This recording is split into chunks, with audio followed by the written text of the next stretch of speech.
पाकिस्तान साल के पहले नायाब सूरज ग्रहण को देखने से महरूम रह गया और पाकिस्तान में इसका मुशाहिदा किसी भी सूरत में मुमकिन न रहा।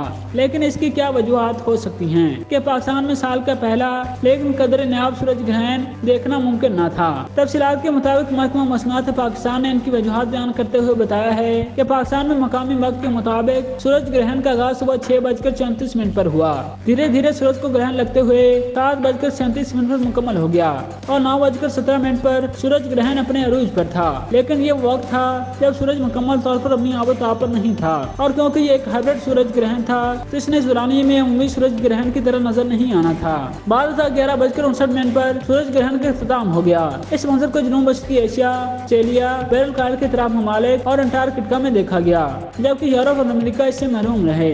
माहिरीन के मुताबिक ये एक हाइब्रिड सूरज ग्रहण होता है जो अपने तरीक बहुत नया मंजर भी है। अगरचे दुनिया के कुछ ममालिक में 19 और अक्सर ममालिक में 20 अप्रैल को ये देखा गया, लेकिन ये एक नया मंजर है। वजह यह है कि पहले चांद धीरे धीरे सूरज के सामने आता है और इसके किनारे देखते हुए आतिशी दायरे की मानद नजर आते हैं। इस दायरे को रिंग ऑफ फायर कहा जाता है। दो में इसके बाद चांद सूरज को मुकम्मल छुपाकर मुकम्मल सूरज ग्रहण की वजह बनता है। इस लिहाज से एक नया मंजर भी है। हाइब्रिड मुकम्मल सूरज ग्रहण के दौरान जमीन पर पड़ने वाला चांद का साया इस सैटेलाइट तस्वीर में देखा जा सकता है। मगर ऑस्ट्रेलिया मुकम्मल सूरज ग्रहण के दौरान कैसे स्याह नजर आ रहा है, ये मंजर खिलाफ मौजूद चीन के एक जदीद सैटेलाइट ने रिकॉर्ड किया। मगरबी ऑस्ट्रेलिया में नंगालू इलाका इस सूरज ग्रहण को देखने की बेहतरीन जगह रही, जहाँ लोग इसकी तैयारी करके गए।